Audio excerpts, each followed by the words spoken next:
I hear you. I hear you approaching the bench. We back. Oh my God. I had to hide some mark around my neck with some makeup for the shoot. I saw one when we hung out. I saw a little mark on you. I was like, hey. All right. We ready? Waiting on you now. Guess I have to talk to your dumbass again. Sorry. Hi, everybody. It's AlsoAshley. Welcome to my YouTube channel. Today, Tyler from the internet is back. Hi, Tyler. Again, you never left. You're just always there. I'm always here. Today, we are cautiously trekking into some trans topics, but overall, we're actually going to be talking and discussing harassment online, negative comments, negative people, and how we have seen it change over the years because we're old and we've been online for a long time. So it's kind of where we're trekking into that territory today, aren't we? Yeah, we'll see how that goes. You know, kind of dive into a couple things, and it was kind of weirdly perfect timing. This is something we wanted to talk about and discuss on camera, and also just ask each other some questions with our experiences. And today happened to be one of those days where the internet occurred, and I had my own little interesting incident that we can start on.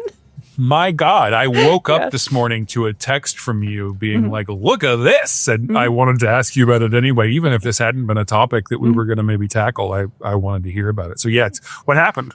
So I jump on to my Patreon, and there's a cool little group chat there with all of my fans. So you can like share links. It's where I share my YouTube. It's basically an immediate way to interact with everyone. It's like a little forum, basically through Patreon. Really fun. And someone had posted this morning pretty early a link to a Twitter post that included me for some reason.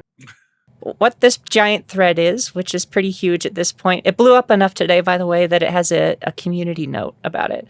But this post says, oh wait, I can't say hold on.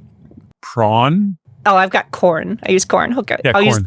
I'll use my code word. Corn has lied to you for years, and you never noticed. The 5 biggest lies of corn, a thread. A thread. Yeah. And then there's 2 images there. And the one on the left, no idea who that is. But the one on the right, you might recognize, because that is a photo of me that they just took and decided to incorporate into this post, which I'm not in the corn industry, as most people would assume, especially what this thread defines it as. But yeah, it just is ultimately leads to, at the end, being an advertisement for an app that's supposed to help quit corn for you. I didn't even know that part. Oh yeah. My gosh. So not only is this defamation because it's accusing me of specific things. Not only is it like copyright infringement because they're just taking images without my permission, but they're also using me for advertising for their shitty app. So, and you know, the juxtaposition of those 2 pictures too make it look kind of like one thing is going on. So it artificially inflates you as looking like you're just a girl sitting on a bed alone, but you actually have a whole team. Like there's like a lot of insidious layers to it that I found quite alarming. And it's really interesting because here's the image, the full quality image, if you need it, of what that is. That's a behind the scenes shoot from something I did for Imager, which Imager does a upvote everything day. And for years, I've been doing just funny posts on that day. And the joke here was I was at a hotel with the Imager app, and we were having breakfast and chilling out. And so the reason I'm smiling and have a good time is because I'm doing something ridiculous alone in a hotel room. Just silly. And you're not doing anything. Not that there would be anything wrong with you doing anything, but you are not doing anything remotely corn oriented. The closest that you could say is, I suppose you possess sexuality, and that's enough for some people, whatever, but you're doing a totally innocent thing. You just happen to be sitting on a mattress to do it. And so they've thrown that picture up next to what looks like BTS footage of a shoot or something. If you can't say corn, can you say? You can say Corn harvest. Yeah, corn harvest. Yeah. It makes it look much more sinister and nefarious. Yeah, which is the point, because that's what they're trying to Of do course. is say, like, this is awful and horrific and this is lying to you. And, like, that's at its base, it's really funny because the whole points, and I went and responded and just talked to this. But, like, their points were just dumb. It's kind of like, yeah, it'd be the same descriptions as if you were to be like, hey, guess what? Hollywood movies aren't real. Oh, really? Oh my God, how insightful. And that's like the 5 points they brought up were just like so silly. Are you telling me that in real life he wasn't a plumber? Like he didn't actually come over to fix the pipes and then they started laying pipe? Like it was fake? Yep, all fake. He didn't get his community college degree in dishwasher or whatever repair. But next, you're going to tell me they're not actually step siblings. Yeah, well, there's that, and then there's also, guess what? It turns out people wear makeup. That was actually one of their points, is that they wear makeup. Oh. Yeah. Oh. Crazy. In real life, I've never slept with anyone wearing makeup. That's unheard of. I know, what a lie. Oh, that's disgusting. Yeah. So this is an interesting way to kind of start this. The other aspect of this is like, that is a very specific photo with a very specific watermark. And this is often what I see when it comes to this kind of thing. And this will kind of bridge us into a bigger topic, and we can still talk about how I reacted to this exact thing. You wouldn't know this image context, or you wouldn't find this image if you weren't a follower of me, which means that, you know, which means that somewhere along the lines, someone who's out here being like, don't do this, pointing at me, is in fact engaging with me. Consuming your content, yes. That is often a repeated thing that we'll kind of talk about when we hit more of this subject. But very hypocritical, yeah. But in wrapping up this feeling, all I kind of did was like respond a bit, kind of make, like all things, I'm a little more publicly or like off. Oh, publicly, all publicly. I just made like kind of jokey posts about it because, to be honest, I could try and do a DMCA takedown or do that stuff. Like Twitter's not going to do anything for me. They just aren't. They aren't going to do it. Yep. They're shitty. I'm also trans, so who gives a about me is basically their attitude. So I'm just watching this happen, and it's that cycle that we're going to talk into. I'm so used to this, like basically just being something to be shit on in this way that it doesn't affect me in the way that I think it would affect. I'm not normal. I'll just say like someone who's just like someone existing online without like being fully embedded in it. Let's say someone existing with a relatively low follow count that doesn't have exposure to like this kind of stuff. If this happened to somebody, it would be really quite traumatizing. Like I'm glad it wasn't for you, but that doesn't make it any less wrong. Yeah. Imagine that. Like imagine if you're just, I don't know, just a woman posting online on Instagram. You have 800 followers or whatever, and you run across this Twitter post where they've pulled you and put your face on addiction, corn addiction, like that's like, and we're all just supposed to be okay with that, I guess. And this is gross. It's disgusting, and it is harassment because it is taking me and defining me how they want to see me, basically. Yes. So, well, I mean, not only that, but like, first of all, I don't think there's anything wrong with corn. I think it's ridiculous we even have to say corn instead of the P word. But I think there's something inherently wrong, very, very wrong with the culture of exploitative corn. And there's a lot of toxic, bad corn. And most of the corn that most people consume probably does need to go. But there's nothing inherently wrong with pornography. So I'm not passing a judgment there, but it really is infuriating that your picture is taken and posted and like, don't do corn, like corn is bad.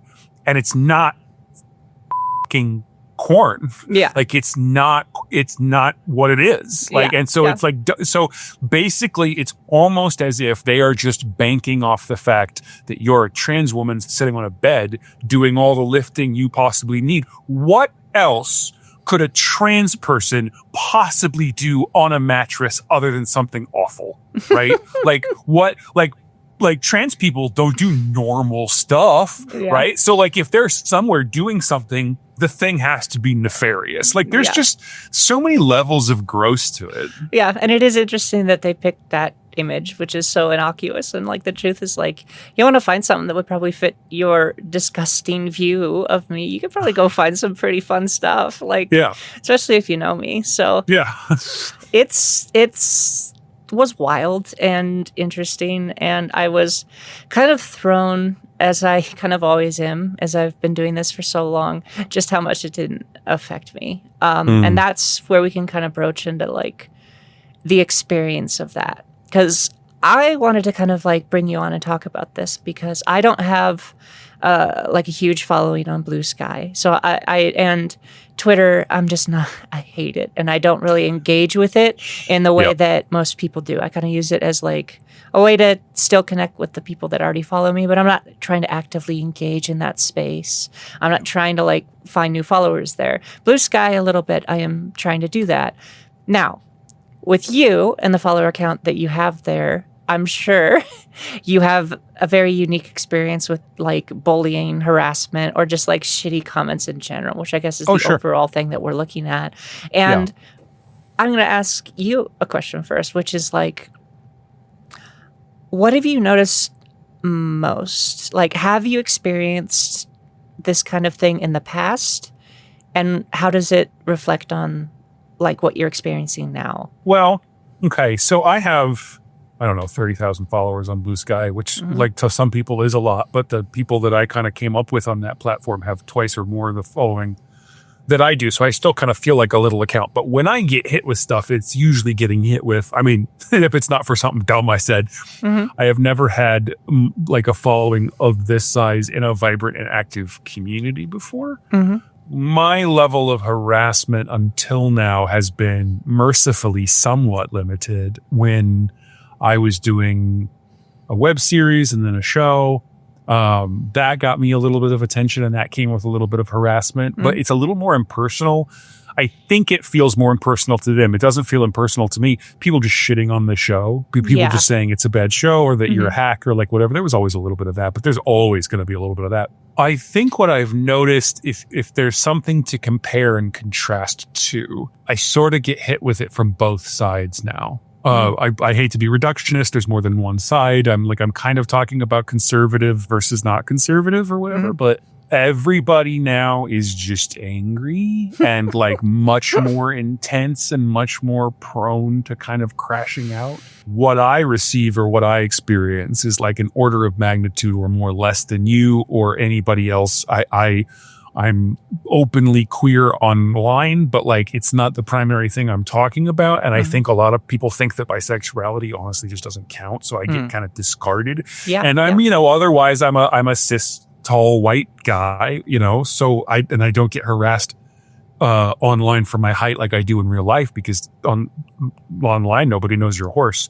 And so my experience is it can be unpleasant, but I am not suffering the grief that other people I know are. So I have been observing people getting grief way worse than me, and I've been observing people getting grief way worse than me for the whole time I've sort of been online. So when someone litters just in nature, if that one person littered, honestly, it wouldn't be that big of a deal.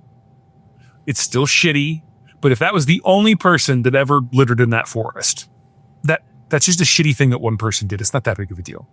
But it's the scale of littering that happens that I feel like everybody that litters thinks they're the only person doing it and that they're special and they have this exception this one time or whatever. And they're just not thinking about how if you accumulate everything up together, then that's destroying the environment or whatever.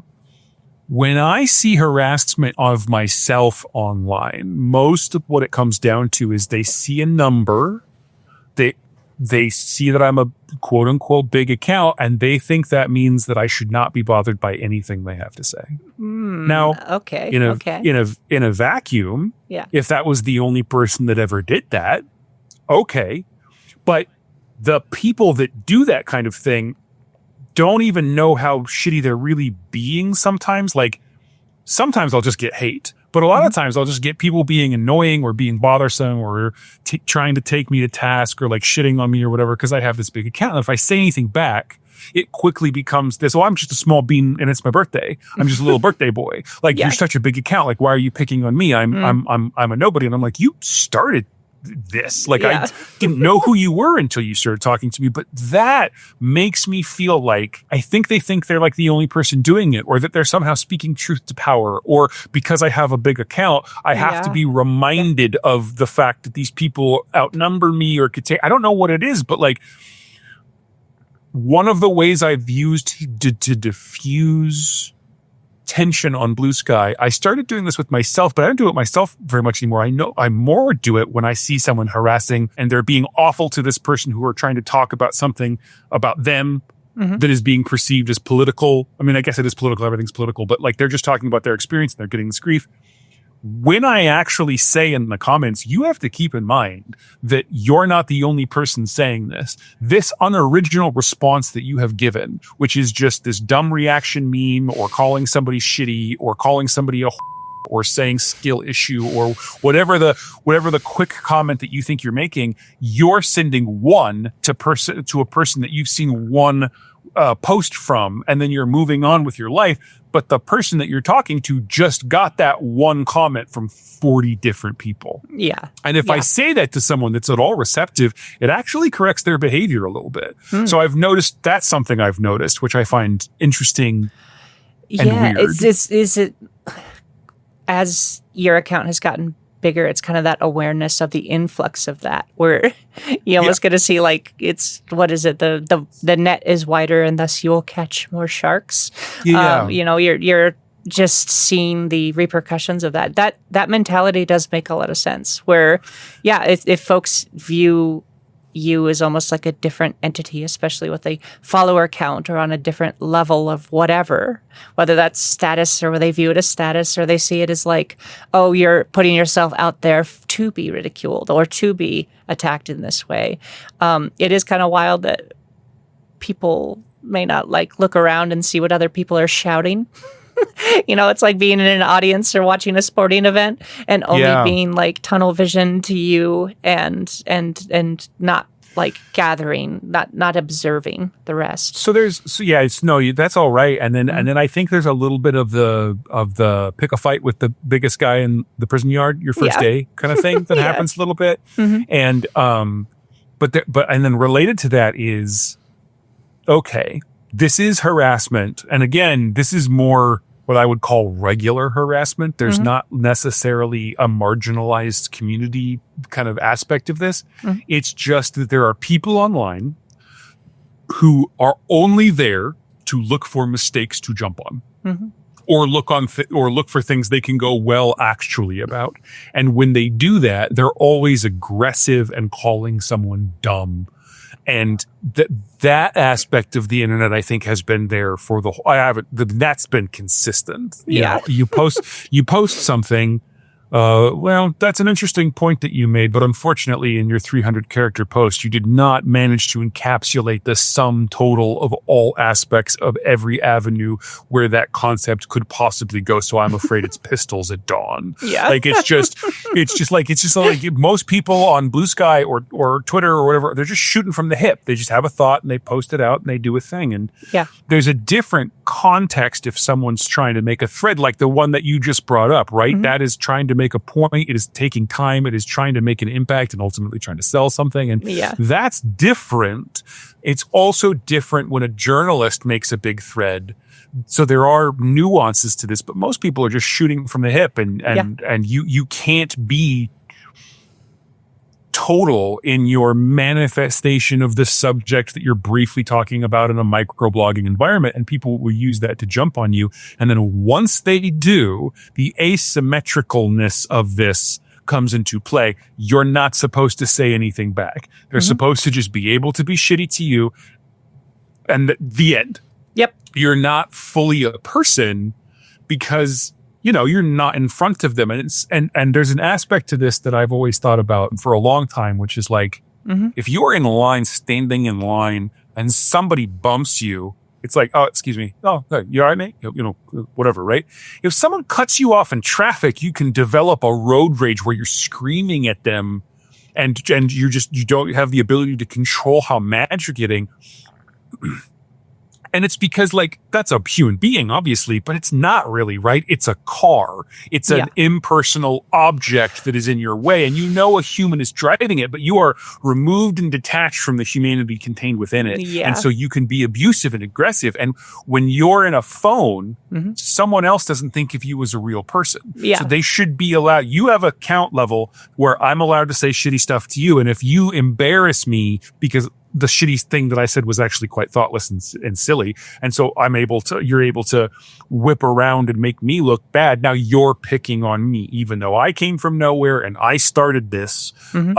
You should not be allowed to respond to me because of the asymmetricality, despite the fact that the asymmetric nature of this is why I attacked in the first place. And so there's a weird thing there that we're never going to be able to fight against because there's something in our brains deep about that. I completely agree. The car example is a really good one because what also is happening and occurring within that function is you're not only not seeing a person, you can fill in the blanks in your mind and put whatever kind of person you want into that car.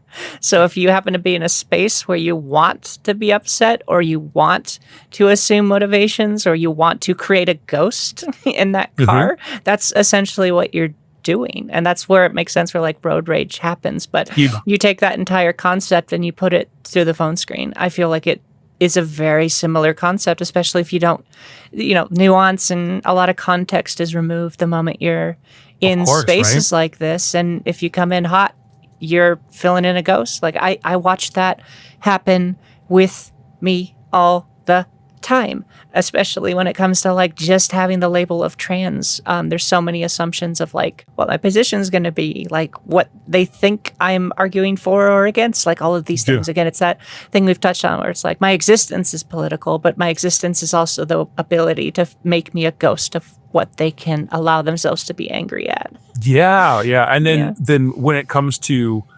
you existing publicly as a trans woman, there's one of the differences from before that I've seen now is like, if you go back 10 years, I can recall trans people getting attacked for being trans, being harassed for being trans.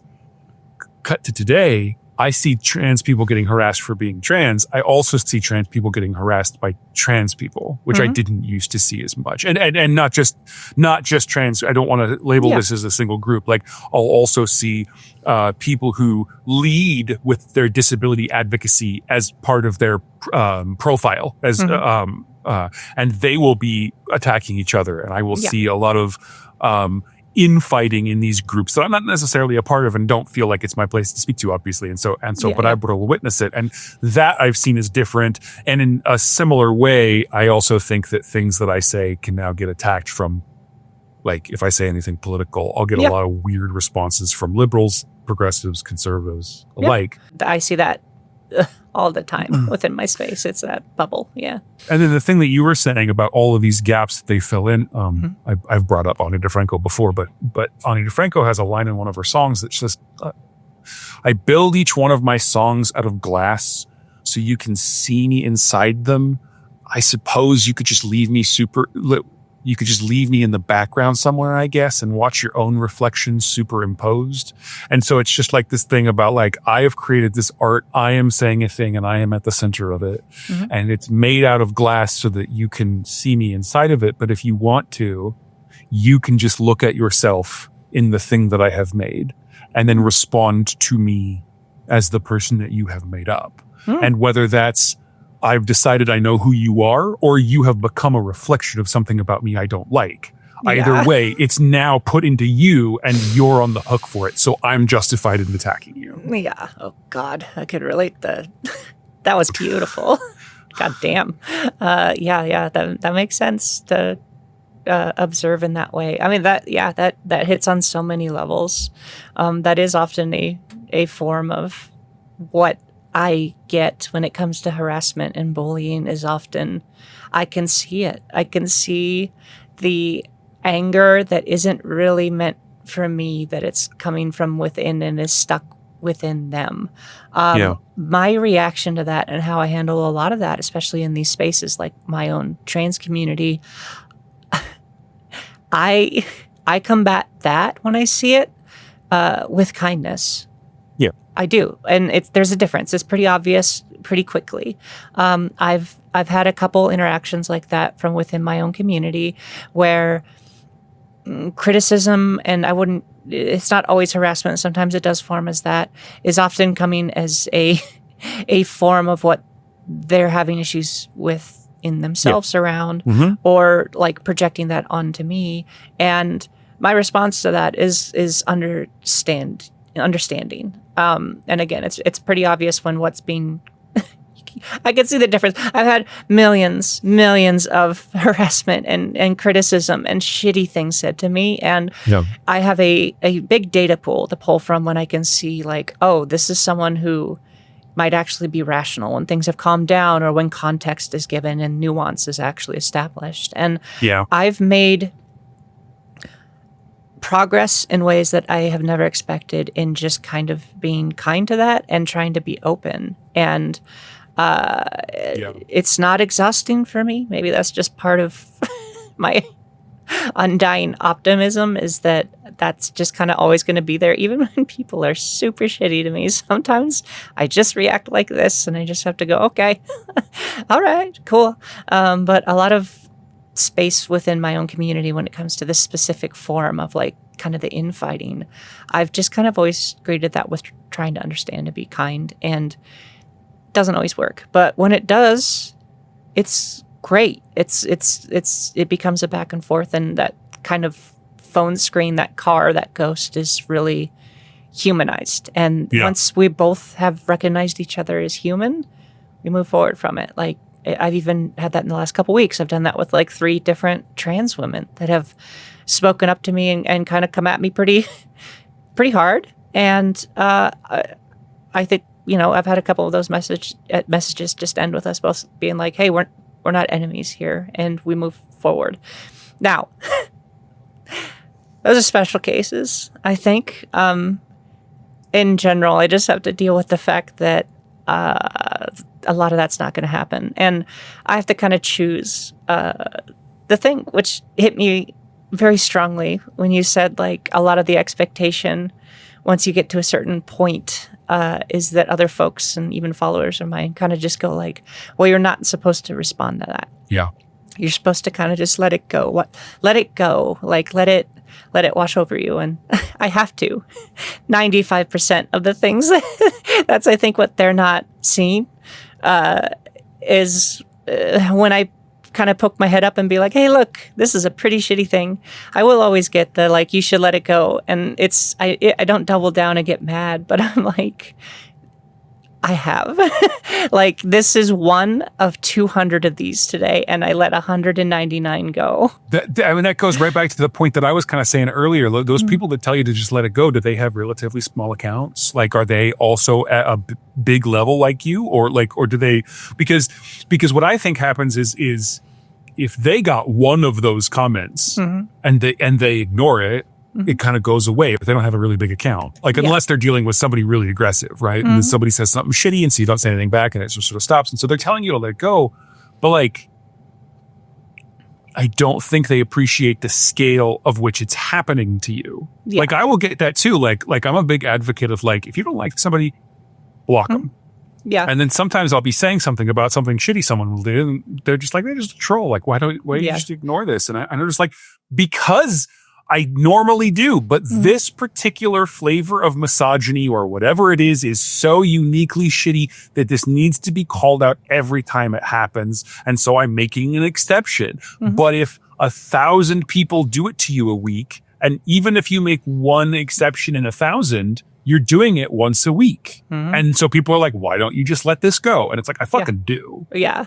Well, and that's so last I checked on that post from this morning, do you have a guess on how many people saw that tweet? Well, because it didn't tag you directly and you still saw it, I've got to imagine it's like 1 million or something, like something ridiculous. So last I checked, it was at 15 million. 15 million, geez. So let me ask everybody, because I did kind of post, and I said like how I reacted was to just kind of poke fun and make fun of it, and not really. I didn't even like rally anyone. I just was like, I genuinely thought it was funny. But well, here's what I didn't say online to folks when I was bringing this up. Do you think 15 million people saw that and didn't come try to talk to me? Right. Didn't say some really shitty things to me. Yeah. Right. Didn't overflood some of my DMs on shitty Twitter today. Yeah. Yeah. So there's a certain level of that where like my reaction to that was kind of pointed out. Just bring it up and say like, yeah, absurd, whatever.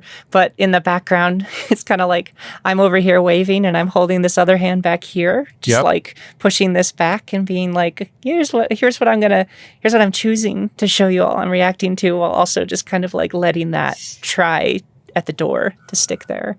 Well, okay. And you know what's interesting to me in that particular aspect is women in our society, trans or not, are expected to take so much more abuse than men without reacting to it.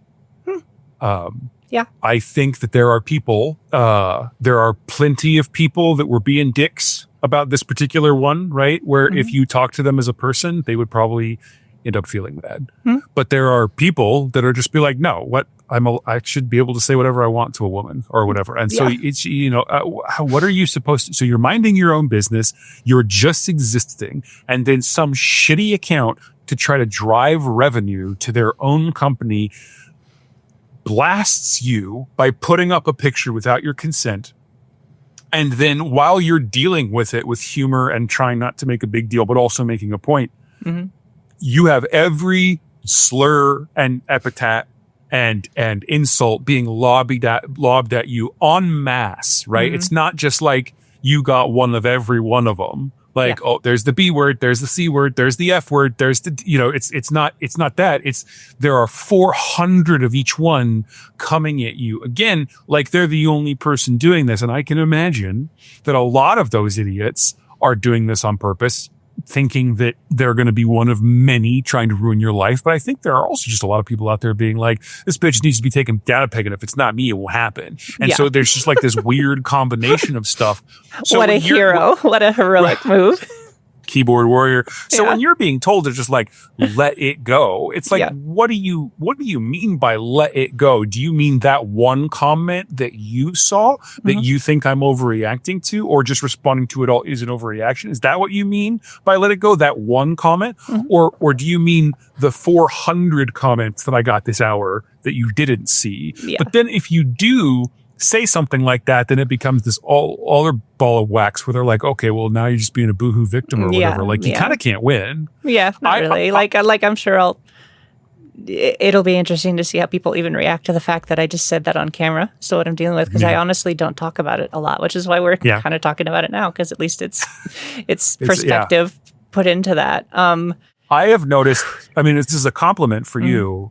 You tell me these stories, because we talk, we're little besties, we're always talking. And so you've told me a lot of stories, just like as they're happening or they just happened or whatever. And almost every story that you tell me, some of them, there are exceptions, but like almost every story, you have a reaction that to me has an admirable amount of kindness and grace and patience that I would not necessarily have if I was in your shoes. And that's where you kind of get into this concept of privilege too, because I'm going to be a little bit more successful being super aggro to somebody maybe because there are people who will see a trans woman being aggro and that's enough of an excuse to also pile onto them. Right? Oh yeah. And I don't happen to suffer from that. And so like, I feel like I'm a little bit more aggressive in my reactions than other people maybe. But like when it comes to you, I don't know. I've watched you just like, you sort of take it in the teeth. And then to that specific person, you're just like, hey, and whatever it is you say just kind of has that effect of getting you both out of the car. And just all of a sudden the two people are talking and they're usually mad at you for something silly or something about them or jealousy or the fact that they just think you're not a person. And then you humanize yourself, you humanize them. You usually, these stories end with either kind of an apology or just sort of a, okay. I'll calm down. I'm sorry, whatever. Yeah. And, I don't know if I would have your level of patience. Like you've told me way too many stories of this kind of thing happening for all of them to involve you being nice. And so it's a compliment, but it's also got to be draining. Yes, I guess that's the thing. Here's something wild. I've probably said F you to you more than I ever have to anyone saying something like bitter or angry, because at that point, if it's reached to that point where that's how I feel like I should react or engage, I am disengaged and I'm done. Yeah. And the moment I start to broach into that feeling and I'm leaving my kind of like optimistic, like I can have some fun with this, then that's when I genuinely just go whoop and out and done. Because I just don't see, like, that's the kind of thing I don't see progress on. And that's the kind of thing that I see you don't see me bringing up or doing often, because I think there's that little window where nuance and potential humanizing could happen.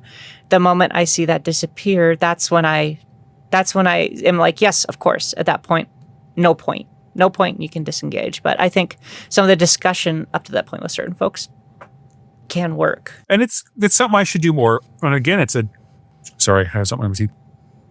You. I am the kind of person that will see somebody. I tend to do this more for other people. That's when I tend to be a little bit more like what you're describing. Mm-hmm. And I have two methods, and one is just to start being a little shithead, and then they're distracted by their target, and then they start coming at me, and then I'm good enough at that I'll embarrass them into silence or just blocking everybody or whatever. Take the harassment bullet. I had a friend describe me as Bugs Bunny. Mm-hmm.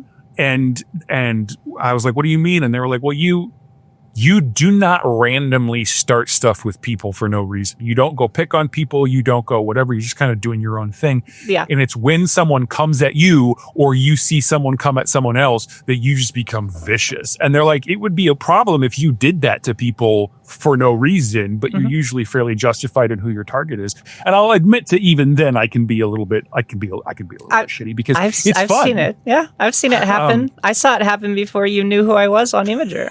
That's so great. You'd been like kicked out or suspended for a while because some transphobe would be in the comments and you'd show up and just Bugs Bunny them. And I love it. It's fun. And then of course, like I get to a point in Imager with like, first off, like their comments would always get deleted, but then you get like a little suspension or whatever. But and that was before you even fucking knew. We knew each other. You were defending your best friend without knowing. I like doing that for other people, but honestly I am more prone to do that with other people. I was going to say, I have a kind of a bad habit when it's me. I just am kind of immediately like shutting this down by being incredibly snarky. Well, and you're also a little bit self-deprecating to yourself, I think, on occasion. That might be one of those things you do. So you're just kind of like, oh yeah, I am a shithead. You, and then you move on. Like that's a little. I do have one of my favorite posts is, wait, you're mad at me? Yeah. Sir or madam, I will have you know that I am a shithead. Your anger is entirely wasted in this environment. Yeah. I will often do that. Also, if anyone out there is listening, to me, which you should not do, first of all, like, if anybody out there is listening, something to keep in mind for the rest of your life is you do not owe people responses. Yeah. If someone says something to you that does not make you obligated to say something back, but honestly, because of our monkey brains, because of our evolution, I think it feels like we do sometimes, where you get a reply, and just the fact that you got a reply means that you reply, and now you're off to the races in some gross conversation that you don't want to be involved in. It's not going to do anything but hurt your heart. You don't owe people that attention, and so like I do just try to block people. But honestly, it just comes back to your point. It's just like you can block people, but then if you block 14 people on a post of yours that was vaguely political, and that 15th person says something that not only is bad, not only is shitty, but like is a thing that for example, men think and say that needs to be corrected, especially for me. Again, we've talked about this before, but like I do think as a man, it is incumbent upon me to correct the behavior of other men.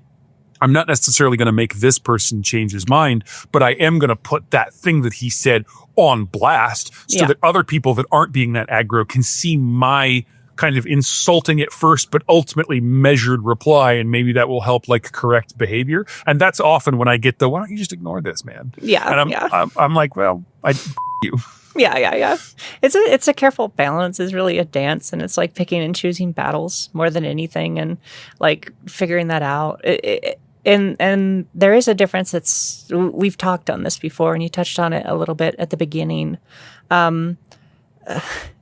Especially, let's talk like gendered approaches to this, because that is something I have experienced. Here's a little bit more lore. The masculine version of me also had a lot of experiences online in a completely different capacity, but enough to have like people follow and be able to critique or attack. And I'm in this interesting position where I've been able to see the evolution of criticizing, harassment, bullying from both genders. And I can tell you that a huge difference. First off, it's an ocean of difference. But when it came to attacks on my masculine version of myself, it often boiled down to critique or trying to stick it at me when it came to what I had created or what I had put out there. The criticism or the harassment or the bullying really boiled down to like, you made that, I'm going to criticize it, and in turn basically attack you through my attack on this thing. Right. Now, when it's come to where I'm at now, it is completely different. Part of that being like trans identity and all that existence. But even when folks... Honestly, I was going to say, you don't even necessarily have to put that layer on. Yeah, because on Imager, Imager, being a woman on Imager, the moment that switch happened for me in my experiences, it was so fascinating to watch the change go from content you're putting out isn't what I'm criticizing. I am criticizing you directly, your presence, your personality, your physical appearance. It was me directly, not the thing I put out into the ether. And it was like it's like a terrifying, like, you know, in a horror movie, you're looking at the statue on the wall with the eyes, and the eyes like look over. It was like that. It went from like forming and criticizing the content to churning the eyes onto the person. And it's like doubled when it comes to like the trans experience with that. But the amount of like Imager existence, where I still to this day have so many folks, I'll post a clip talking about trans stuff and people will literally be like, I've been following you for 8-10 years or whatever. I had no idea you were trans. Like that is still consistently happening on Imager, which means that I am still consistently seeing like what happens when you are viewed in the feminine way, and how those attacks form. Just night and day. Okay, so we talked for a long time about the difference between men and women, but then do you feel a substantive difference if you move that conversational focus from woman to trans woman? Like, is there anything unique to that space? Oh, God, yeah. That was good. That was my question, No, that is a really good question. Yes. A biologically born woman is going to be dealing with a lot of shit along the lines that we talked about. What's interesting about being trans and dealing with these kinds of comments and interactions is that anyone who comes after me knowing I'm trans, it's like they have the secret handbook or the secret code to know exactly how to find, the missing scale in the dragon's armor. They know a lot of what I am already having to deal with emotionally, what I'm having to kind of process in my own life, the risks I'm having to take, the safety concerns I have. And it's like a immediate guide for them to come in and be like, here is how I hurt this person most. And I'm not saying that isn't something that biologically born women also don't deal with consistently. But there's a little, when it comes to the trans experience around that, there's already a struggle in being my own identity, existing as my own person. I mean, nobody's questioning that that's a woman while they're insulting them about that horrible stuff, right? But your entire existence is being questioned. Yeah, and that's kind of an interesting difference, is that tear into a woman all day, they still exist. Meanwhile, they don't see me as human. Yeah. They are like, you're not a woman. They wouldn't consider me a man. You are nothing to me. And it's a unique dehumanizing switch that can automatically be flipped. And like, because even when they're just kind of going after a woman, for heaven forbid, them posting a photo of themselves or something, it's a little harder to swoop in and just say to an Instagram model's face, you shouldn't exist. And I want to remind you of that. That's not a response you see on a model's Instagram post, or like a female streamer's necessarily. You know that there's a little video of two little kids fighting. And they're just arguing over whether it's raining or sprinkling, and it's super adorable. But at one point, the little boy says to the little girl, like, "No, you're wrong. You're not real. I'm real." And then like the argument continues, and it's very cute coming from little 2-year-olds or whatever. Yeah. If a cis man said that to a cis woman, it would be so inherently infantilizing that they would lose the argument, because suddenly they'd be 4 years old. Yeah. And yet for some reason, that's a valid criticism of you. Oh God, that's such a good point. Yeah. Like you're just not real. Like, what do you mean? Like, like you said, just some Instagram model, you don't see people like, you don't exist. You're not real. You're not, I mean, they might be saying you're photoshopped, but you're not procedurally generated. Yeah. The dehumanization, must be super troubling. And I think that you said that really good. It's they skip right over you're not a woman to you're not a human. You're not a person. Yeah. Right? Like, and it makes it easier to be shitty to someone that you don't see as a human being. It's just the way it is. So, and those are the people I don't think I can slowly convince otherwise. Those are the kind of folks that need to, unfortunately, be like face to face in a room with an actual physical trans person who can calmly have a conversation, which would be safety concerns across the board. But I'm also not that for them when it comes to this. Yeah. No, nor should you be. This is not your job. The way to fix this, like in some ways, is just what we're missing from this conversation, unfortunately. The broader one, not ours, is that the people that are not Republican, that are not conservative, are not doing a good enough job making everyone that is having that kind of opinion look like a total dork. Yeah. Like, it just needs to be, like, and I've said this before, like, honestly, I do try to be as nice and as kind to people that I meet as possible. But my new policy is I will do that if I feel that that person is 100% in support of trans people.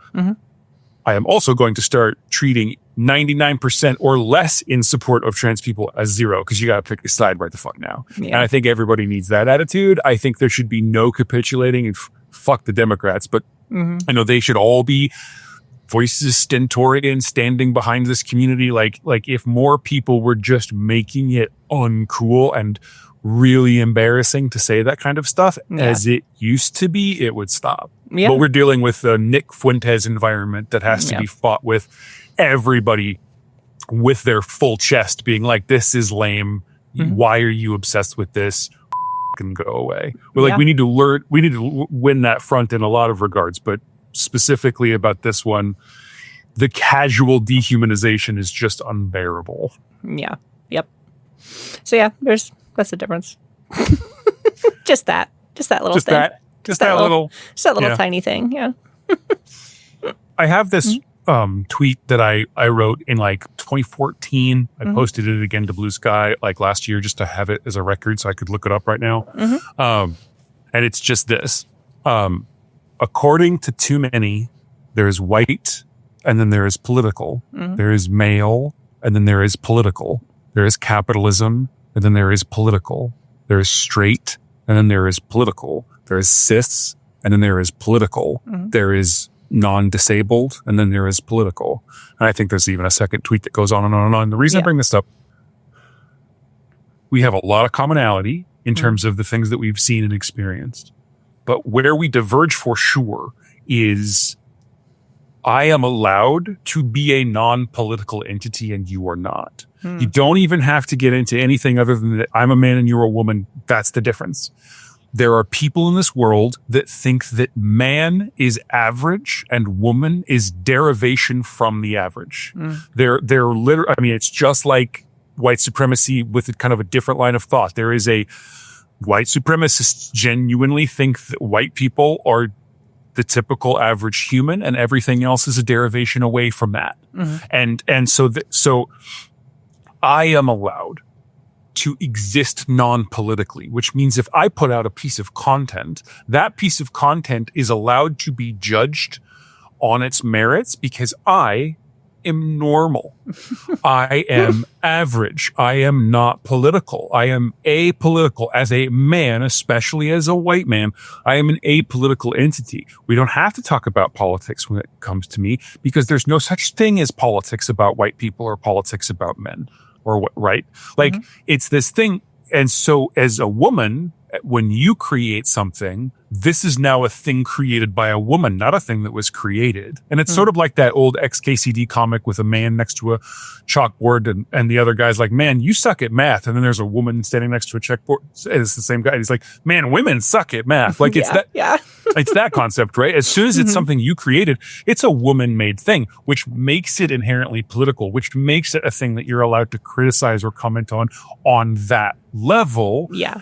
Which means that anything in your art gets for free to be a reflection of you and a doorway into criticizing you. Yes. Whereas that door can be shut for me. It can be opened, but it starts shut and yours starts open. Yeah. Oh my God. Yeah. That's such a good way to put that. Yeah. And it lets people just walk right through the door. It like if someone wants to attack me as a person through a piece of art that I make, they have to start by attacking the art and figure out a way to open the door and then start attacking me. Yeah. With you, they can just start attacking you. That door is open. They can step right over that thing and just say, hey, I noticed that you made that thing. As a woman, you whore, and another thing, I'm going to give you a piece of my mind about this, you ugly so, like whatever, right? And it's just like, how did you know that was the example I was going to give? You got it right. That's what it is. It's like it's often that's like the like you know an imager again. It's like some of the nastiest comments just start with like I hate like this, like I hate seeing this face on here. Like just stuff like that, like so like directly, like it's a little harder to imagine you put out a BlueSky post that's kind of like making fun of Worf from Star Trek and someone's like, look at this talk about you know what I mean? Like okay, so like sometimes I'm a left enough person, politically or whatever. Like, honestly, I think left and right is such a 20th century modality. We've got to figure out another way to talk about this. But for now, I'm so far right or left. Jesus, do not cut that out and put it online. Holy shit. I am so far left that sometimes people can actually use that to jump straight to attacking me. Like you socialist, like whatever, you bread tuber, whatever, right? Yeah. But when they do that, even stepping over the thing I've said to attack me personally, they're attacking what I do, how I do it, things I've done, things I've said, actions and words, right, and deeds and stuff, and I still even then am not going to get very often hit with, and this thing about your looks, and this thing about how you're a dirty shit, and this thing about like even the personal attacks that I do get, whether or not it's the door is open from the beginning or the door is kicked down, like regardless, by the time it gets to me, very rarely do I personally get attacked for my appearance or my proclivities. It happens very occasionally, and I do see it happen to some men. But we're talking about a percent of women, because it's 100% of women. Like there is no woman that exists online that hasn't been just directly insulted by her looks or sexuality or proclivities. Like it's got to be literally 0.0% of women.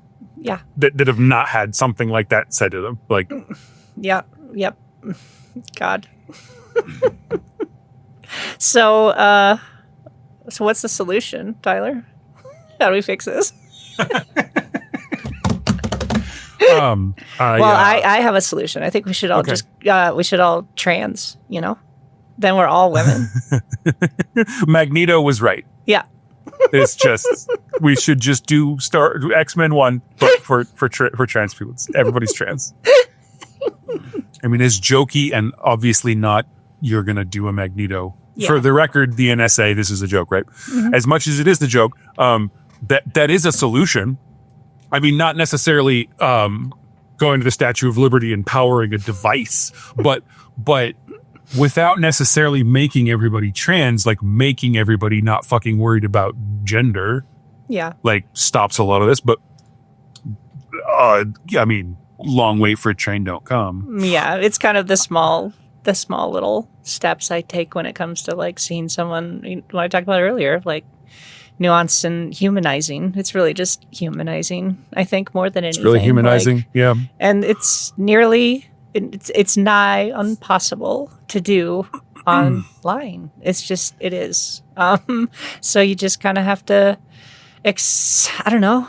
There's an aspect of acceptance that I think you have to just bear in mind when you're existing in that kind of space. And how do I deal with it, I guess, is a good question. I almost released a video where I talked about that. I actually recorded the entire thing, and it was just me talking about like overwhelm and what happens and how do I handle it. And I love the way that Mr. Rogers puts it. What do you do with the mad that you feel? Mm-hmm. Like, what do you do with it? Yeah. Yeah. Because it's you're right about acceptance. It's gonna happen. For right now, today, tomorrow, mm-hmm. It's gonna happen. Yeah. So what do you do with it? Because it's still going to affect you negatively. And what I did with it was I made an entire video talking about it, and then I just didn't even release that video. Post it. It was kind of my way of processing it, which is also admittedly part of what we're doing here.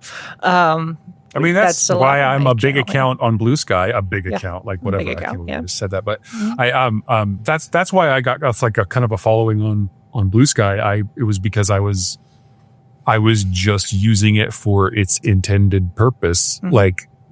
Venting. Yeah. And then I will also post I love you. I like whoever is reading this. I love you. Yeah. Being punk rock. Being earnest. How dare you be earnest and show emotion? Yeah, exactly. I just will, or I'll talk about what I suffer from or my anxieties or whatever. I will do all of that. And I mm-hmm. think that people appreciate it. I think people appreciate it only to a level because like I said, everybody else I came up with has way bigger followings than me. And it's because I think my account is so scattershot. And there are people that are like, man, I really don't like it when he's like, I love you. I'm not following that fucking guy. But I get why you wouldn't post a YouTube video because of how much more permanent that is. But the mm-hmm. art of making it is the way to let go. Get it out. And I do that with posting. It's just the posting goes away really, really quickly. It doesn't stick around like a video that will show up in people's algorithms. Yeah. But I often write things and just throw them away. I mean, art is a great way to deal with all of this. It's very, very true. Content creation itself is what helps. I just double down. True. You don't like me doing this? Sorry, just do it more. I mean, I have a long-term solution for it, but that's a different conversation. I have another little solution that might be helpful. What's that? Kind of came about from working out this discussion. I think some of us need to be okay with letting folks online be upset when somebody's shitty to them. I think we need to be a little bit more accepting of when somebody is shit on, or person A exists online. person B shows up and is a complete shit to them, and you have a definitive response where you can look at it and be like, wow, person B is being a piece of shit. I think what would help is if person A is so affected by it that they actually just say like, wow, this is bad. This hurts. That sucks. I think it's okay and should be a little bit more allowed to just be like, yes, it does. And just be okay with that and not like necessarily joining the conversation, and definitely not telling person A, like, why even react? Just ignore it. Like, I think that there's a resistance to that could be helpful. It's that thing of like, when in any relationship with any person, whether they're your partner or just like a friend or something, there's that whole thing where like someone shows up and they start complaining about their work to you, right? And if you know that person well enough, you can pause them and say, okay, are you needing an ear or are you needing a voice? Because if it's an ear, I'm just listening and I'm hearing it. If it's voice, you're looking for solutions and you're looking for me to engage and talk and try and like solve this. And I think that approach can be pretty healthy in an online environment where somebody comes forward and is in that state. Don't always assume that they're looking for a voice. They might just need an ear. And I think it's okay.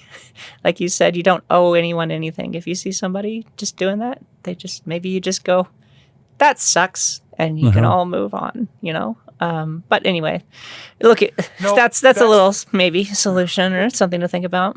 I've often complimented you with the word, and it's a little hokey of a word, but like, I think what people need online is just a little more grace. I just think that people need a little more grace. If you see somebody crashing out, okay, crash outs are amazing. I love it when bad people crash out. Yeah. It's really funny. If you see someone crashing out, please don't assume it means that they're a bad person. Bad people crash out. And those are the ones that blow up and go viral on an individual platform because they're awful.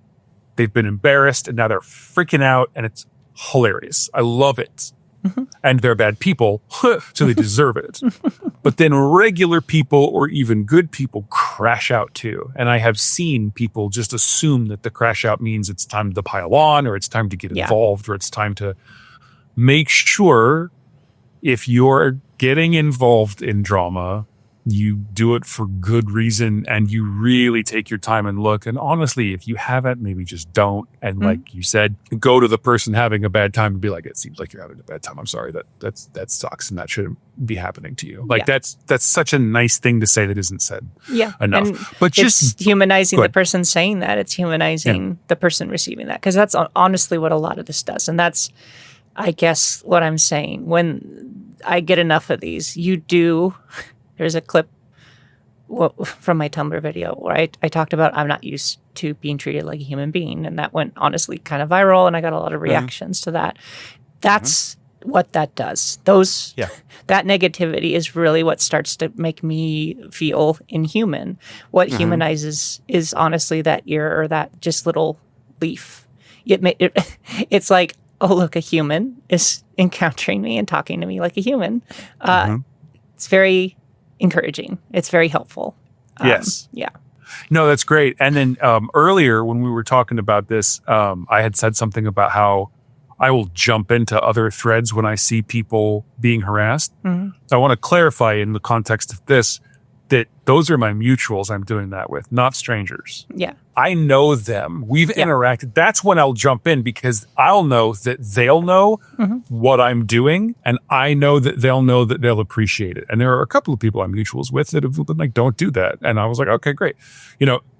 There's the level of consent there, right? I'm a big consent person. If everyone involved is a stranger, it's probably a great idea for you not to say anything other than to maybe pick a stranger and just sympathize with them, like you were saying. But like, I don't know, don't retweet drama. Just like you're saying to person A, that sucks, I'm sorry that's happening to you. Without doing anything else, it's also possible to go to person B and just be like, I don't like how you're being. Yeah. Don't say anything else. Like, I think the reason bullying dies down with everybody that's not a sociopath is because at some point, you have to see the damage that you do to a person in their face. You have to see them react to your bullying. Yeah. And it makes you stop. I mean, if you become a bad person in life, that's different. But everybody else, that's why bullying sort of ceases. You just see the harm you're doing. And it's not something you can avoid on a human level. Yeah. And it just stops. Which is good, because otherwise bullying feels awesome. Like if you, and so then you do this, you put us all in cars. Yeah. And bullying can just seem fun. Yeah. And there's it would be humanizing either side. And this is something I do a lot. I'll just leave a comment and I'll just say, you are not being the person that Mr. Rogers believed you capable of being right now. Yeah. And I won't say anything else. I'll mute the person and move on with my life. It's just one voice of hey, a stranger thinks you're being kind of a shithead right now. I don't know who you are. You might have had the worst day of your life. So I'm not calling you evil. I'm not getting in a fight with you. I'm just I don't like that, man. I don't like that. Yeah. And then just moving on. And I think that is another thing that could be really helpful. It's all kind of related one thing. Yeah, I like that form of moving on when it's just move on. It's you can move on with but still acknowledge. It could be both, simultaneously. Well, Tyler, thank you so much for talking that out with me. That was, real quick. Yes. The long-term solution is just getting rid of capitalism. Okay, go. Oh, okay, yeah. It always boils down to that. Son of a bitch. It's always there on the horizon in every video. But no, thanks for talking that out with me. That was actually very helpful. See, we talked it out. I'm actually going to release this video too. I won't even have to release that. Maybe I'll post a screenshot to show I actually did create that other video. Thanks for talking it out. I do feel a little better, having a discussion with you about that thing this morning. I'm still kind of processing it. It sucks it happened. I'm sorry. It was bizarre. Yeah. You have a great reaction. You have a great ability to find humor in it and not spiral. Yeah. One thing I have noticed about you is just because of the life you've lived and the things that you've done, you're pretty good about not just immediately spiraling. I'm not saying you can't ever, but the way I've seen you just kind of avoid spiraling and you just find the humor in it. It's very impressive, but I'm sorry you have to deal with it. Thank you. That means a lot. See, look, we just did it right there. Look at us go. But yeah, everybody, thank you for tuning in. Please like the video, but also please comment below. I'd be very curious on some of your takes on this, because I know I'm not the only one experiencing these kind of things, especially from my audience base, especially on YouTube. Let me know how you kind of handle it or deal with it. And if you have an anonymous enough account where you feel comfortable doing it, if you happen to be someone that used to bully and won't now, that'd be an interesting person to hear from. What it felt like to be one of those people. Yeah. And why they stopped. That'd be an interesting insight. Yeah, I would love to hear that. So thank you all for being here. Thanks for sharing me around. And until I see you next time, be hot, resist fascism. Be hot, resist fascism. And end capitalism. Bye. Instead of the clap, we'll do the burp. I can burp on command, so. I cannot burp on command. Anytime. Jesus, I don't know how you do that. Yeah, it's gross. Me trying is I can't do it. It's a dumb trick I can do.